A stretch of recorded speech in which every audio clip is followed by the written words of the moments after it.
Ang susunod nating i-review ay ang papalabas lang, pilot episode na bagong offering ng ABS-CBN. So, this is entitled Lorenzo's Time. Yon, tuwing gabi sa kanilang primetime bida. Yes. Yon. Kalaban natin sila sa ratings. Oo nga. Ngayon na ba nangyayari yung Lorenzo's Time? I don't know. So, yesterday was its pilot episode or its first episode. Yes. So, Why don't we watch the trailer? Let's watch the trailer or commercial? Or the promo commercial of Teaser nila. Teaser, yes, of Lorenzo's Time. Sige. Let's watch that. Panood. Watch Panood, please pa-watch. Slowly. Ayan. Nice. Sa mata ng bata, ang oras ay tila walang katapusan para maglaro para sa puppy love. Ako nga pala si Enzo. Kat.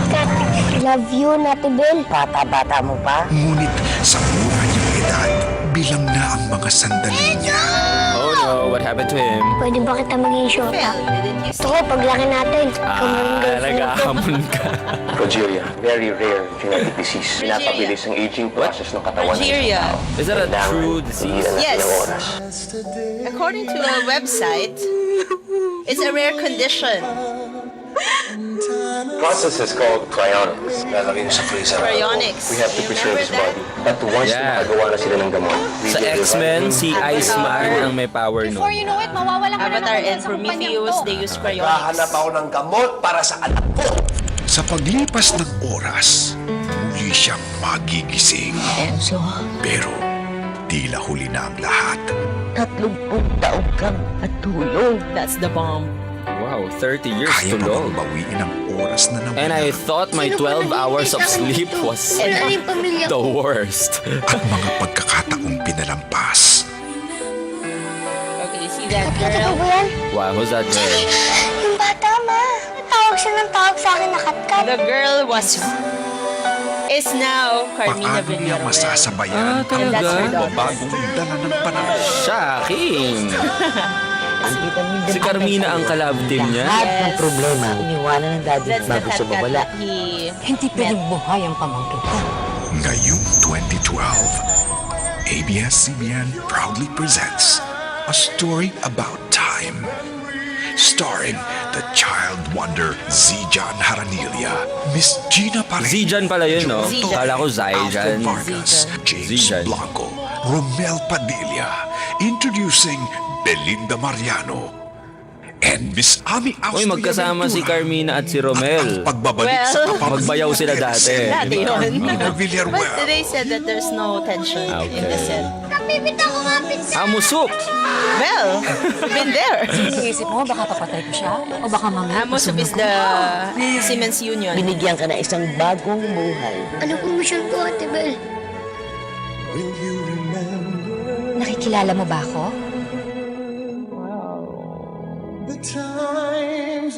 Sabi ni Joy Gonzalez, this is a Snow White boy version. Sa primetime bida. Huntsman ba si si Carmina? Or Sleeping Beauty siguro. Baka yun. Okay, gusto niyo sabihin. Okay, so in Lorenzo's Time, Zijan plays the role of Lorenzo, or in Yeah. short, Enzo, a child who was stricken by progeria. And according to the U.S. National Library of Medicine website, Wow, nagpunta ka doon? progeria, Akala ko. Okay. well, website, I was quick to add that progeria is a rare genetic condition that produces rapid aging. Ooh. In children, tumatanda sila agad. Okay. And I've seen the pictures, they have like eyes that Are coming wrinkled. of their sockets, they're talaga? wrinkled, they're bald kasi Uh-huh. hair are falling off from their head and it's really bad to see a person like that. So Zijan is actually an improved version of a child with progeria. Okay. Kasi ang gwapo niya di ba?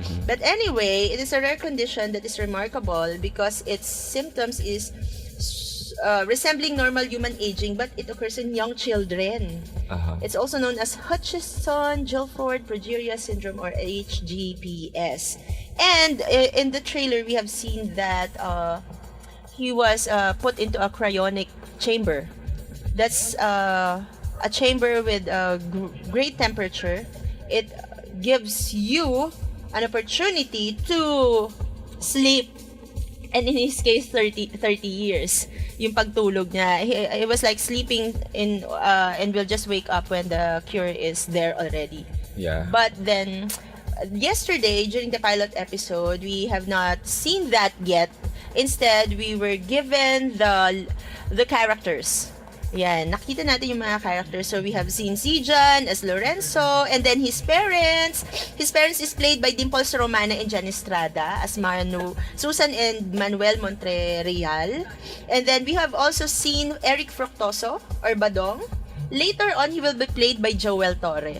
And then, Kay Abad as Young Mildred, and in the later part of the show, we will see her being played by Miss Amy Austria. And then, si Miss Mildred at saka si Susan Monterreal, sila ay si Manuel pala, sila ay magkapatid. So, we have seen these characters, also Gina Pareño as Yaya Bell. Also, we have seen the child playing Kat, who later on will be played by Carmina Villaruel. So, what's the significance of knowing the characters of this show? Syempre, wala pa tayong marireview sa kanila, kundi yung mga characterizations nila o yung mga motivations nila. Kasi nga, we know that Lorenzo's time only started, so we can only see the parts of the story unfolding right before our very eyes in the next days to come. Anyway, I would like to point out that dito sa mga nakita nating scenes kahapon, puno ito ng regret ha. May mga regretful na mga pangyayari. At doon sa mga regretful na pangyayari, talaga namang sumakit ang puso ko. Dahil ako mismo ay gustong maiyak dito sa Lorenzo's time na to. And pag hindi ka naiyak, bato ka na lang. So, pinaparinggan mo ba parang ako? naiiyak ka na. Magkaka-okay mo. Pabulong, okay. And then sa mga bagay na nakakaiyak na yon, siguro isang bagay na gusto kong i-point out, yung pagkakaroon nila ng regret or pagsisisi. Sa mga desisyong ginawa sa nakaraan? Sa mga treatment na ginawa nila sa mga tao. Sa mga tao. Yes, pinaka-pronounced na regret nitong isang character nito ay sana tinrato ko siya ng maayos nung siya'y nabubuhay. Si Lorenzo yun. Si Enzo yun. Oo. Pero, toward his brother, his younger brother. Ba't napanood mo? Yes, napanood ko rin. Napanood mo naman pala eh. Ba't ko pa dinidescribe? Halika na, wag na natin pagkwento. Okay, that has been a review. Okay, so yung kanyang regret dun sa kapatid niya na hindi niya tinrato ng mainam. And dun sa mga pagkakataon na tayo mismo nakararamdaman natin yun eh. Pwede nating maramdaman yun sa kaibigan natin, sa magulang natin. And it would be too late for us to realize that we have done them bad when they are gone already. So the best payo or the best advice that we have heard from the dad is that he has to move on. Kalimutan niyo na yon, mag-concentrate na sila sa kinabukasan. And tayo naman, ang pinakamagandang payo na makukuha natin dyan ay yung nasa 2 Corinthians 7:10, in the light of God's word. Sabi doon, godly sorrow brings repentance that leads to salvation and leaves no regret, but worldly sorrow brings death. So, in case we are regretting something, always look, bakit nga ba tayo nagre-regret? Dahil ba nahihiya tayo dun sa ginawa nating desisyon? O dahil talagang nagsisisi tayo dahil we have done someone wrong? So, always look at that into your heart. Did I do something bad? Meron ba akong kasalanan na dapat kong ihingi ng tawad? So, godly repentance ang tawag doon. Whenever it brings you to ask forgiveness to other people, and whenever it leads you to also be sorry deep inside, it leads you to repent. That's godly repentance. So if it's not godly repentance, if it's just saving your face, then it's not then it leaves you worldly sorrow that turns out to death in the end. So yun yung isang bagay na na-realize ko while watching Lorenzo's time. At the same time, nakita ko din yung nagsushine yung character ni Manuel Montreal. Yung tatay ni Lorenzo? Yes. Because he's a good person, magandang uri ng character yung binigay sa kanya. So in the sense that he is seen with integrity.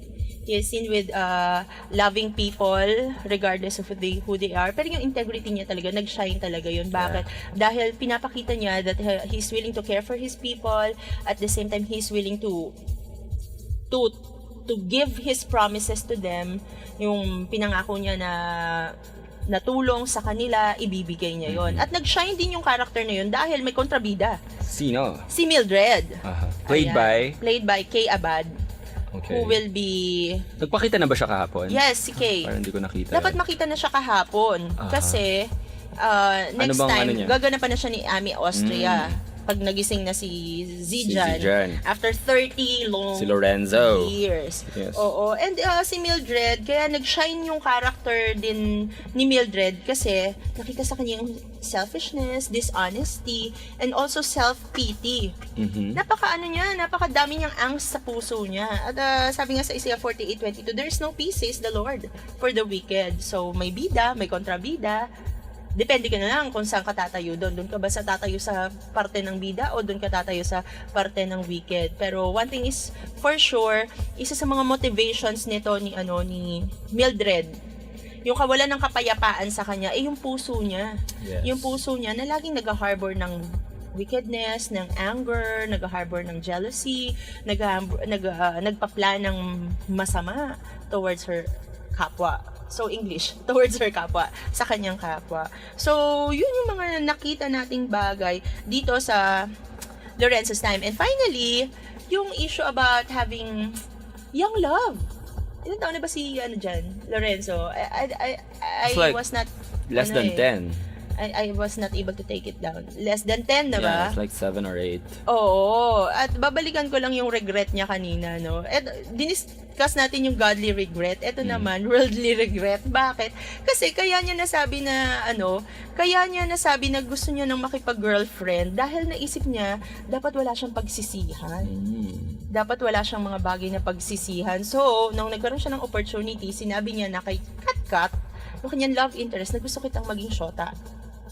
And for a 10-year-old, sobrang That's yun. a weird thing to say. That's unbecoming of a child. Na gusto mo na maging shota. And, di ba, kumbaga, ito yung binibigay din kasi ng media sa atin One example. Bakit? Kasi, ang in-example pa niya si Lito Lapid. Sabi niya gano'n, di ba gano'n yung ginagawa ni Lito Lapid sa mga babaeng nasasagip niya, nagiging shota niya na pagkatapos. So media, no? Media. Yeah. And it was set in 1980s sa kasikatan ni Lito Lapid na ngayon ay si Justin Bieber na. Okay, so yung media influence talaga sa mga kabataan ay kitang-kita, they are highly sexualized, they are given at patindi na ng patindi. They are being rushed into these kinds of emotions. Yes. Pag-ibig. Pag-ibig, and it's scary for young children to plan about these things, committing relationship to a fellow child. Samantalang hindi pa nga sila, for sure, hindi pa sila marunong maghugas ng pinggan. Yung isang commercial nga ng McDonald's, gawin. diba? Yung isang commercial ng McDonald's about puppy love. French fries. Yeah, pinul out nila from mainstream television. Yes. Sa YouTube na lang nila pinakita. Because I think some people reacted against it. Na kaaga-agang edad, iniisip na nila yung mga ganitong bagay. It's the loss of innocence, and our media plays a big role on that, in restoring it and in losing it. Ayun. Parang PBB teens. Hug and pa-kiss!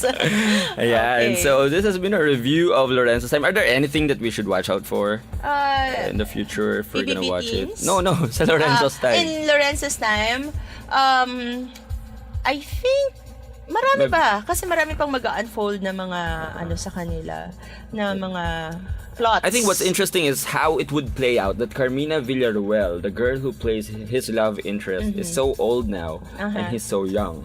Yes. I would like to see how ABS-CBN would treat that kind of a storyline. And they have not mentioned yet Dieter Ocampo, but according to the press releases, Dieter Ocampo is part of Lorenzo's Time. So it's like, Baka si Dieter ang old version ni come Lorenzo. on!